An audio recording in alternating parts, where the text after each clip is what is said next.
Hi friends, எல்லோருக்கும் வணக்கம். இன்றைக்கி நாம் சன் சங்கீஸ் கிச்சன் சேனலில் என்ன ரெசிபி பார்க்க போகிறோன்னா இடியாப்பம் செய்ய போகிறோம்.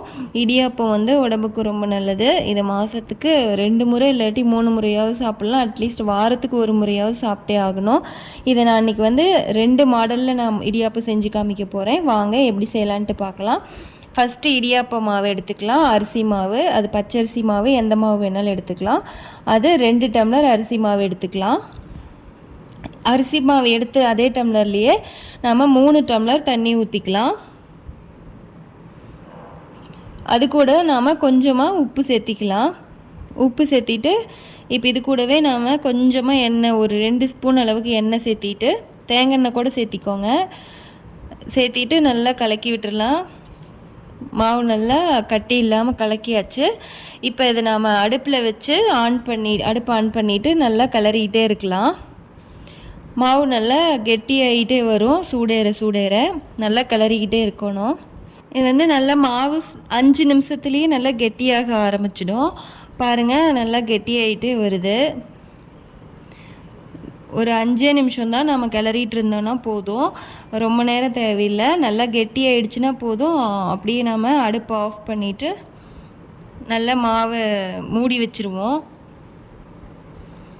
அவ்வளோதான்.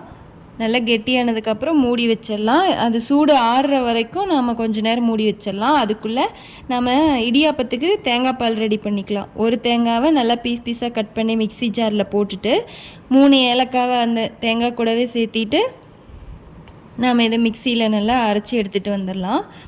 தண்ணி சேர்த்தாமல் ஃபஸ்ட்டு அரைச்சிட்டு இப்போ இது கூட நாம் சர்க்கரை சேர்த்திக்க போகிறோம். தேங்காய் பாலுக்கு தேவையான அளவு சர்க்கரை சேர்த்திக்கலாம். உங்களுக்கு இனிப்பு அதிகமாக வேணுன்னா நிறைய சர்க்கரை சேர்த்திக்கலாம். இப்போ இது கூட நம்ம தண்ணி சேர்த்திட்டு நல்லா அரைச்சி எடுத்துகிட்டு வந்துடலாம். இனிப்பு கம்மியாக வேணும்னாலும் கம்மியாக சர்க்கரை சேர்த்திக்கோங்க.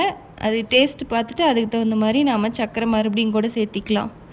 இப்போ நைஸாக அரைச்சிட்டு வந்ததை நாம் ஒரு ஜூஸர் வடி இருந்ததுன்னா அதை ஒரு பாத்திரத்தில் வச்சு வடிச்சிக்கலாம்.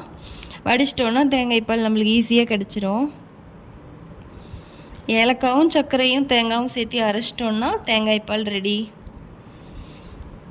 அவ்வளோதான், நம்மளுக்கு இவ்வளோ தேங்காய் பால் கிடச்சிருக்கு. ஃபஸ்ட்டு தேங்காய் பால் தான் எடுத்திருக்கோம். நாம் இனிப்பு சரியாக இருக்கான்னு பார்த்துக்கலாம். கம்மியாக இருந்துச்சுன்னா நம்ம சேர்த்திக்கலாம். குழந்தைங்களுக்கு கொடுக்குறனால நான் கொஞ்சம் கம்மியாக தான் சர்க்கரை போட்டேன். அது அப்படியே இருக்கட்டும். அடுத்து இப்போ பாருங்கள், இடியாப்ப மாவு நல்லா சூடு ஆறிடுச்சு. இப்போ நம்ம இடியாப்பு செய்கிறதுக்கு இட்லி பாத்திரத்தை எடுத்து அந்த இடியாப்ப தட்டு எடுத்துக்கலாம். இதை இடியாப்ப தட்டு மேலே நம்ம எண்ணெய் தேய்க்க போகிறோம். ஃபஸ்ட்டு உள்ளே நாம் தண்ணி ஊற்றிக்கலாம். தண்ணி நல்லா சூடேறி கொதிக்கணும். அதுக்குள்ளே நாம் இப்போ இடியாப்ப தட்டு மேலே எண்ணெய் சேர்த்தி நல்லா தொடச்சி வச்சுக்கலாம். எல்லா இடத்துலையும் தேய்ச்சி விட்டுடலாம் எண்ணெயை. நல்லா எண்ணெய் தேய்ச்சி விட்டுட்டு இப்போ அதை வச்செல்லாம் தண்ணி கொதிக்க ஆரம்பிக்கிட்டோம். இப்போ இடியாப்ப மாவு நல்லா சூடு ஆறிடுச்சு பாருங்கள். இடியாப்ப குழல் நம்ம ரெடி பண்ணிக்கலாம். அதில் அந்த இடியாப்ப குழலுக்குள்ள மாவை நாம் உள்ளே போட்டுக்கலாம். போட்டுட்டு நாம் அதை ரெடி பண்ணிவிட்டு மூடி வச்சிடலாம். இப்போ தண்ணி கொதிக்க ஆரம்பிச்சிருச்சு. இப்போ தட்டு மேலே நாம் இடியாப்பத்தை அப்படியே பிழிஞ்சு விட போகிறோம். இடியாப்பத்தை தட்டு ஃபுல்லாக நம்ம இடியாப்பம் பிழிஞ்சு விட்டுட்டு நம்ம மூடி வச்சிடலாம். இது ஒரு 2 நிமிஷத்தில் இடியாப்பம் நம்மளுக்கு வெந்துடும். 2 நிமிஷம் தாங்க, சீக்கிரமாக வெந்துடும். பாருங்கள், வெந்துருச்சு. அவ்வளோதான். எடுத்துட்டு நாம் இதை தட்டில் கொட்டி பார்க்கலாம் எப்படி வந்திருக்குன்ட்டு. சூடு ஆறுனதுக்கப்புறமா தான் கொட்ட முடியும். ஒரு 2 சூடு ஆறிடுச்சுன்னா அப்படியே கமுத்துனோன்னா தட்டில் ஒட்டாமல் கொட்டிடும். அவ்வளோதான். பாருங்கள், எவ்வளோ ஈஸியாக ரெடி ஆகிடுச்சு. சூப்பராக வந்திருக்கு நம்மளுக்கு இடியாப்பம். இந்த சைடு நாம் இப்படி திருப்பி போட்டுக்கலாம். பாருங்கள், எவ்வளோ அழகாக வந்திருக்கு. ரொம்ப ஈஸியாக ரெடி பண்ணிட்டோம். மீதி எல்லா மாவையும் நாம் இடியாப்பம் பிழிஞ்சு நாம் இடியாப்பம் செஞ்சு எடுத்து வச்சுக்கலாம். எல்லாமே 2 நிமிஷத்துலேயே வெந்துடும். அவ்வளோதான், வெந்துருச்சு. இதையும் நாம் தட்டிலேயே கொட்டிக்கலாம். எல்லாருக்குமே இது ரொம்ப ஈஸியான முறை தாங்க. நம்ம அரிசி மாவு தண்ணி ஊற்றிட்டு கொஞ்சமாக உப்பு, கொஞ்சமாக எண்ணெய் சேர்த்திட்டு மாவை நல்லா கரைச்சிட்டு அதை நாம் அடுப்பு ஆன் பண்ணி நல்லா களி மாதிரி கிளறிட்டு அதை ஆற வச்சுட்டு நாம் இடியாப்ப குழலில் போட்டு இது மாதிரி செஞ்சிட்ருந்தோம். இப்போ இன்னொரு முறையில் செய்ய போகிறோம். அதுக்கு ஃபஸ்ட்டு திருப்பியும் 1 டம்ளர் மாவு எடுத்துக்கலாம், அரிசி மாவு. அது கூட நாம் 1 டம்ளர் அரிசி மாவுக்கு நாம் 2 டம்ளர் தண்ணி ஊற்றிட்டு அடுப்பை ஆன் பண்ணிவிட்டு இப்போ தண்ணியை நாம் கொதிக்க வைக்க போகிறோம். தண்ணியில் வந்து தேங்காய் இல்லாட்டி கடலை எண்ணெய் எந்த எண்ணெய் வேணாலும் யூஸ் பண்ணிக்கோங்க. 2 ஸ்பூன் விட்டுட்டு கொஞ்சமாக நம்ம உப்பு சேர்த்திக்கலாம். உப்பு சேர்த்திட்டு அதையும் நல்லா தண்ணி மட்டும் கொதிக்க விடலாம்.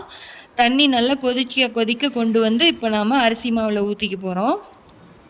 1 டம்ளர் அரிசி மாவுக்கு 2 டம்ளர் தண்ணி கொதிக்க வச்சு ஊற்றிட்டுருக்கோம். அது கூட எண்ணெயும் உப்பும் சேர்த்திருக்கோம். இப்போ இதை வந்து நம்ம நல்லா கொதிக்க ஊற்றுனதுனால நம்ம கையில் தொட முடியாது, கரண்டியில் நல்லா கிளறிக்கலாம். நல்லா கெட்டியாக கிளறிடணும். கிளறிட்டு அதையும் சூடு ஆறுற வரைக்கும் மூடி வச்சிடலாம். அது ஒரு 5 நிமிஷத்தில் ஆறிடும். இப்போ இன்னொரு இடியாப்ப குழல் நாம் வந்து முறுக்கு புளியோம்ல, அந்த குழல் எடுத்துகிட்டு இடியாப்ப அச்சு இருக்கும் பாருங்கள், இந்த அச்சு எடுத்து நாம் செட் பண்ணிவிட்டு இடியாப்ப குழல் ரெடி பண்ணிக்கலாம்.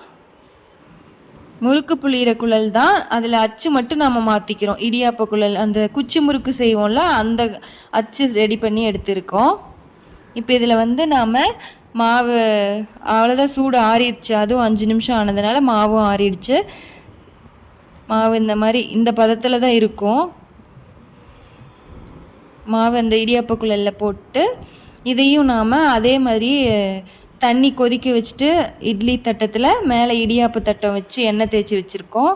அதில் நாம் இப்போ வந்து இதை புழிஞ்சு விட்டு இந்த மாவில் எப்படி இடியாப்பம் வருதுன்னு பார்க்கலாம். தண்ணி நல்லா கொதிச்சிருச்சு பாருங்கள், புழிஞ்சு விட்டுடலாம்.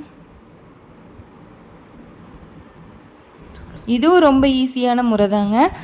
இது வந்து அரிசி மாவுக்கு தண்ணி ஊற்றி நாம் களி கிளறாமல் தண்ணி கொதிக்க வச்சு அதை இதில் ஊற்றி மாவு கிளறிட்டு நாம் இடியாப்பம் புழிஞ்சு விடுறோம். இது வந்து முறுக்கு புளியிற குழலில் செஞ்சுருக்கோம். இதுவும் 2 நிமிஷத்தில் வெந்துடும். அவ்வளோதான், ஈஸியாக வெந்துருச்சுங்க, ரெடி. இதுவும் ஆற வச்சுட்டு நம்ம கமுத்தி வச்சு பார்க்கலாம். ஈஸியாக இதுவும் தட்டில் ஒட்டாமல் தான் வந்திருக்குங்க. சூப்பராக ரெடி ஆகிடுச்சுங்க பாருங்கள். ஈஸியாக இதையும் ரெடி பண்ணிட்டோம். இப்படி திருப்பி போட்டுக்கலாங்க. பாருங்கள், நூலாக எவ்வளோ அழகாக வந்திருக்குன்ட்டு இடியாப்பம். இந்த முறையிலே ஈஸியாக செய்யலாம், அந்த முறையிலே ஈஸியாக செய்யலாங்க. 2 முறையில் செஞ்சாலுமே இடியாப்பம் சூப்பராக சாப்பிட்றதுக்கு நல்ல குழந்தைங்களுக்கு பிடிக்குங்க. தேங்காய் பால் வச்சு சாப்பிடும்போது அவ்வளோ டேஸ்ட்டாக இருக்குங்க. நீங்களும் இது மாதிரி கண்டிப்பாக ட்ரை பண்ணி பாருங்கள். உங்களுக்கு இந்த வீடியோ பிடிச்சிருந்ததுன்னா லைக் பண்ணுங்கள், ஷேர் பண்ணுங்கள், கமெண்ட் பண்ணுங்கள், சப்ஸ்கிரைப் பண்ணுங்கள் ஃப்ரெண்ட்ஸ். தேங்க்யூ. மறுபடியும் நாம் இன்னொரு வீடியோவில் சந்திக்கலாம்.